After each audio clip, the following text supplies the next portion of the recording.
السلام علیکم ورحمۃ اللہ تعالی وبرکاتہ۔ الحمد للہ والصلاۃ علی نبیہ وعلی آلہ وصحبہ وجنودہ اجمعین، اما بعد فاعوذ باللہ من الشیطان الرجیم، بسم اللہ الرحمن الرحیم۔ وفیہا یفرق کل امر حکیم، آمنت باللہ صدق اللہ العظیم وصدق رسولہ النبی الامین المتین الکریم، ونحن علی ذلک لمن الشاہدین والشاکرین والذاکرین والعاملین والحمد للہ رب العالمین۔ آئیے ہم سب مل کر گنبد خضرا میں آرام فرمانے والے پیارے آقا حضور احمدی مجتبیٰ محمد مصطفیٰ عربی روح فدا صلی اللہ تعالی علیہ وآلہ وسلم کی بارگاہ معاب میں درود و سلام کا نذرانہ پیش کریں۔ اللہم صلی علی سیدنا مولانا محمد النبی الامی وآلہ وصحبہ وبارک وسلم، صلو علیہ صلاۃ و سلام علیک یا رسول اللہ صلی اللہ تعالی علیہ وآلہ وسلم۔ حضرات، آج شعبان المعظم کی 10 تاریخ ہے۔ 14 شعبان المعظم کو دن گزر کر کے جو رات آتی ہے اسے ہم اور آپ شب برات کہتے ہیں۔ یوں تو اللہ تبارک و تعالی نے ہر مہینے کو فضیلت بخشی ہے، لیکن شعبان المعظم بھی اپنے اندر بے شمار خیر و برکت کو پنہاں رکھے ہوا ہے۔ اللہ کے پیارے رسول سرور کائنات صلی اللہ تعالی علیہ وآلہ وسلم اس مہینہ کو اپنا مہینہ قرار دیا ہے۔ اب آپ اندازہ لگائیے کہ نبی دو جہاں نے اس مہینے کو اپنا مہینہ قرار دیا۔ ہم نبی کے چاہنے والے ہیں تو ہمارا عمل کیا ہونا چاہیے؟ ایک دنیا کا عاشق جب کسی سے عشق کرتا ہے، کسی سے پیار کرتا ہے، محبت کرتا ہے، تو اپنے معشوق کی ہر ایک ادا سے وہ پیار کرتا ہے، اپنے چاہنے والے کی ہر ایک خوبصورتی یا ان کے انتخاب کو وہ پسند کرتا ہے کہ یہ میرے چاہنے والے، یہ میرا معشوق اس چیز کو پسند کرتا ہے۔ مولانا روم علیہ رحمۃ الرضوان سے جب کسی نے پوچھا کہ بتاؤ پوری دنیا میں تمہیں کون سا شہر خوبصورت لگتا ہے، اچھا لگتا ہے، بہتر لگتا ہے، تو مولانا روم نے جس عاشق سے پوچھا تھا کہ پس خدا میں شہر زاں خوشتر است ہے، کہ تمہیں تمام شہروں میں کون سا شہر پسندیدہ ہے، تو اس نے کہا جہاں دلبر درب است ہے، یعنی جہاں میرا دل ربا رہتا ہے، جہاں میرا معشوق رہتا ہے، وہ شہر مجھے سب سے زیادہ پسندیدہ ہے، وہ شہر مجھے سب سے زیادہ پسندیدہ ہے۔ اب ذرا قرآنی تیور کو ملاحظہ کیجئے۔ اللہ تبارک و تعالیٰ نے اس کائنات کو پیدا کیا کسی اور کے لیے نہیں بلکہ آمنہ کے لال کے لیے پیدا کیا۔ اس کائنات میں جتنی بھی چیز مارز وجود میں آئی کسی اور کے صدقے نہیں، مدینے والے آقا کے صدقے میں آئی۔ گویا کہ رب اپنے محبوب سے اتنا پیار کرتا ہے، اتنی محبت کرتا ہے کہ پوری کائنات کو اپنے محبوب کے صدقے میں بنایا ہے۔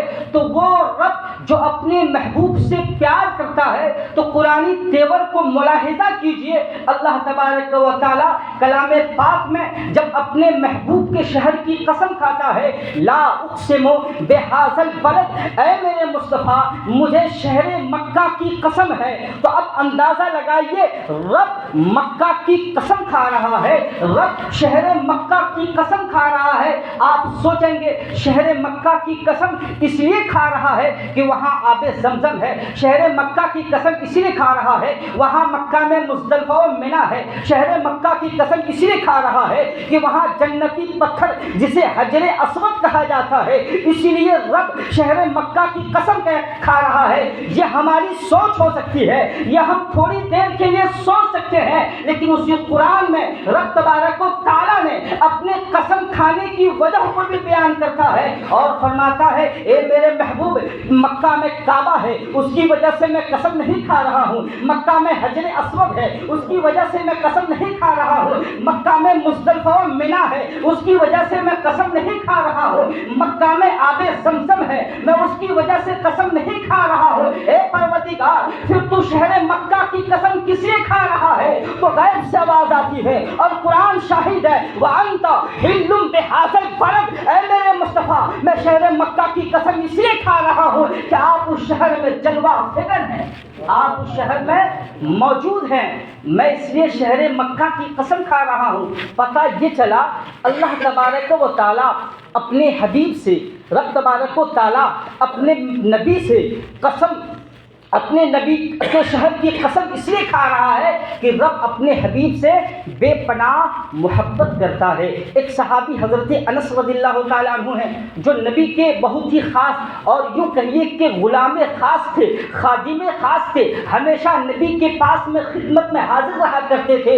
ایک مرتبہ کسی نے میرے مصطفیٰ کی دعوت کی، جب میرے مصطفیٰ کی دعوت کی ہے تو آمنہ کے لال میرے پیارے مصطفیٰ اپنے اس صحابی کو بھی لے کر کے جاتے ہیں۔ حضرت انس کا بیان ہے جب دسترخوان بچھایا جاتا ہے اس میں طرح طرح کے جب کھانے پیش ہوتے ہیں تو پھر پیارے آقا کو ہم نے کیا دیکھا کہ جو آپ کے سامنے شوربہ پیش کیا گیا تھا، جو سالن پیش کیا گیا تھا وہ گوشت تھا، لیکن اس کے ساتھ کدو بھی ملا ہوا تھا۔ چنانچہ پیارے مصطفیٰ کو میں نے دیکھا کہ وہ کدو کو اٹھا کر بار بار آپ کدو شریف کو تناول کر رہے تھے۔ حضرت انس فرماتے ہیں اس سے پہلے میں کبھی کدو کو پسند نہیں کرتا تھا، یعنی مجھے کدو کی سبزی اچھی نہیں لگتی تھی۔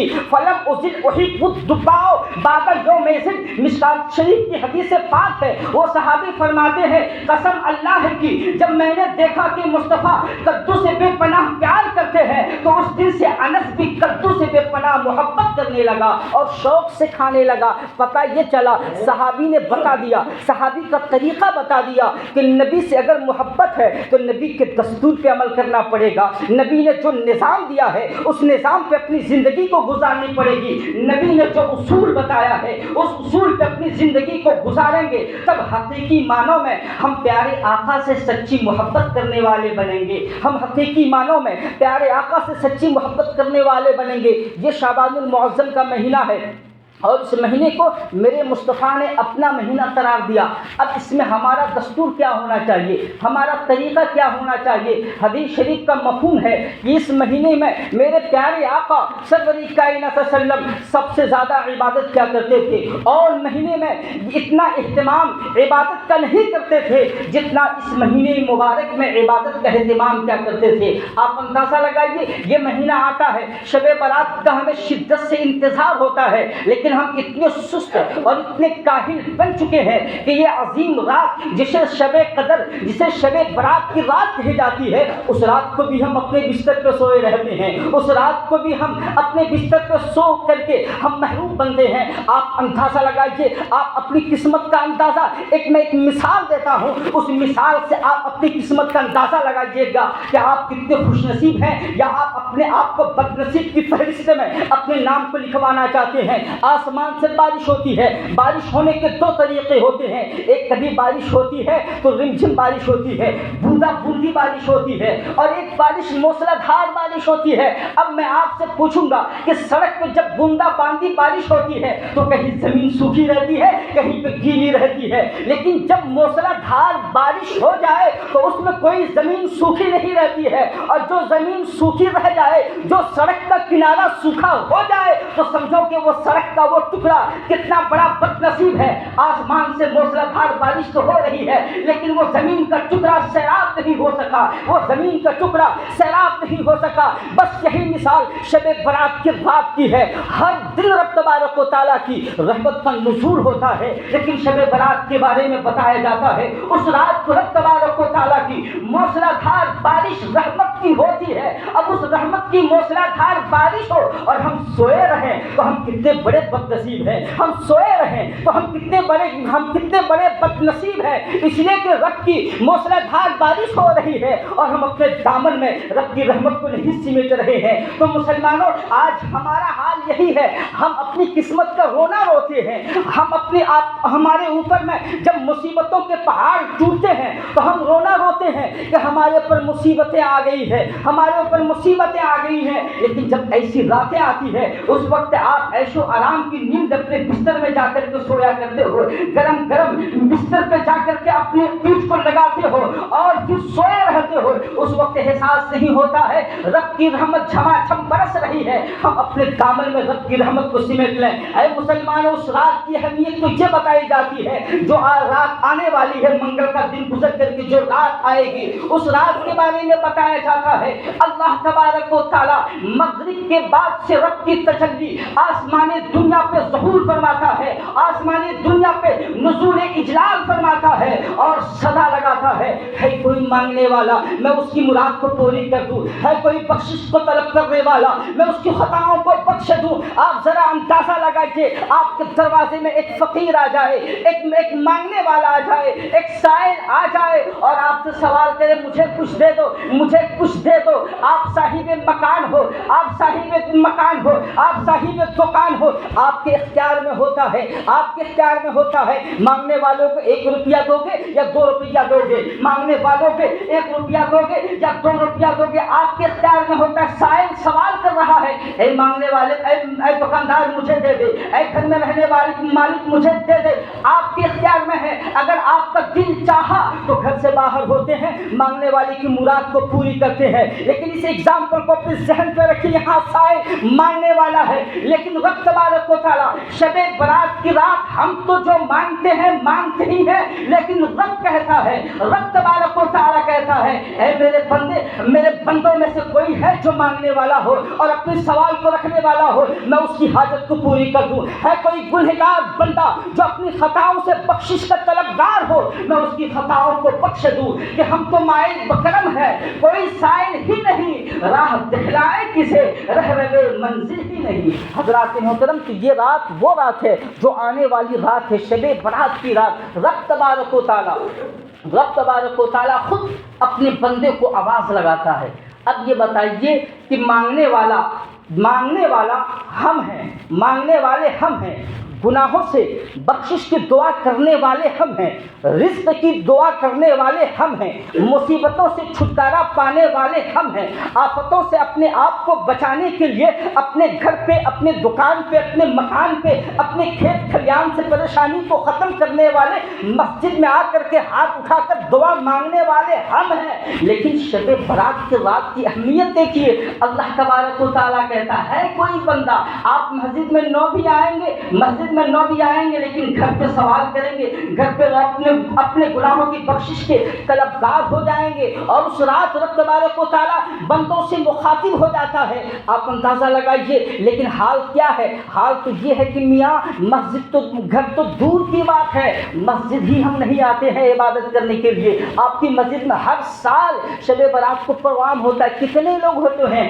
20 40 50 آدمی یہی ہوتے ہیں اور اس کے بعد سارے لوگ کھراٹے کی نیند سویا کرتے ہیں اور خرگوش کی طرح اپنے آپ کو تیز ترار تو سمجھتے ہیں, لیکن ہوتا کیا ہے, اتنی تیزی سے چلتے ہیں کہ منزل بھی نہیں مل پاتا ہے, مقام تک بھی نہیں پہنچ سکتے ہیں. تو مسلمانوں, اللہ تبارک و تعالیٰ جو آنے والی رات ہے شب برات کی رات, اب سے اپنے آپ کو تیاری کرو اور شب برات کا استقبال جو ہوتا ہے, ویلکم جو ہوتا ہے, سواگتم جو ہوتا ہے, اس کا استقبال کیا کرو. آپ کہیں گے مولانا صاحب شب برات کا استقبال کیسے کیا جائے؟ اے مسلمانوں ہر ایک چیز سیکھنے کی کوشش کرتے ہو، لیکن رمضان آئے تو اس کا استقبال کون سکھائے گا؟ شعبان آئے تو اس کا استقبال کون سکھائے گا؟ کوئی اچھا دن آئے تو اس کا ویلکم کرنے کا طریقہ کون سکھائے گا؟ یہ آپ کو بھی پتا ہے، ایک عالم دین بتائے گا، ایک آپ کو بھی پتا ہے ایک مفتیان کرام بتائیں گے، آپ کو بھی پتا ہے کہ مسجد کا ایک امام بتائے گا، لیکن افسوس یہ ہے کہ آپ کا کنیکشن دور رہتا ہے، آپ کا رابطہ دور رہتا ہے،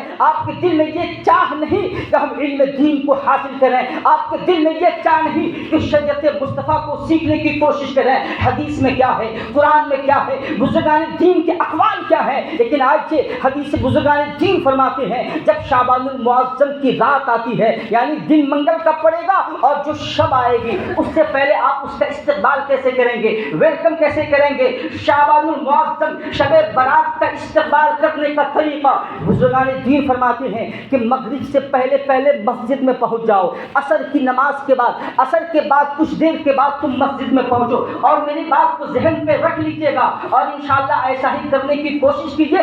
زندگی کا کوئی ٹھکانہ نہیں ہے، یہ رات اگر آپ کو نصیب سے مل جائے شب برات کی، پتہ نہیں آئندہ شب برات آپ کے حصے میں ہوگا یا نہیں ہوگا، ہمارے نصیب میں ہوگا یا نہیں ہوگا۔ تو بزرگان دین فرماتے ہیں کہ جب شعبان المعظم کی شب برات کی جو رات آتی ہے، اس سے پہلے مغرب سے پہلے پہلے تم مسجد میں پہنچ جاؤ۔ اب مسجد میں پہنچ جانے کے بعد آپ کو کرنا کیا ہے؟ 40 مرتبہ، بہت آسان وظیفہ ہے، 40 مرتبہ آپ کو لا حول ولا قوت الا باللہ العلی العظیم پڑھنا ہے۔ کتنی مرتبہ؟ 40 مرتبہ، اور اس کے بعد 100 مرتبہ درود شریف پڑھنی ہے، 100 مرتبہ درود شریف پڑھنی ہے۔ بزرگان دین فرماتے ہیں کہ اس طریقے سے تم شب برات کا استقبال کر سکتے۔ اللہ اور پڑھنے کی فضیلت، درود شریف پڑھنے کی فضیلت آپ سے چھپی نہیں ہے۔ جب آپ اس طریقے سے کریں گے، بزرگان دین فرماتے ہیں کہ تمہاری کئی سال کی گناہ رب تبارک و تعالیٰ ختم کر دے گا، تمہارے کئی سال کی گناہ معاف کر دے گا۔ ایک بات اور چلتے چلتے آپ کو بتاتا چلوں، اس لیے کہ انشاءاللہ پھر اس رات کو بھی پروگرام کا انتظام ہے جیسا کہ ہر سال ہوتا ہے، لیکن اس سے پہلے رات کی بات تو اس رات میں آپ کو میں بتا ہی دوں گا انشاءاللہ، لیکن میں اس سے پہلے کی بات بتاتا ہوں کہ انسان رب تبارک و تعالیٰ شعبان المعظم کی 15ویں رات کو یہ خصوصی پیغام دے رہا ہے۔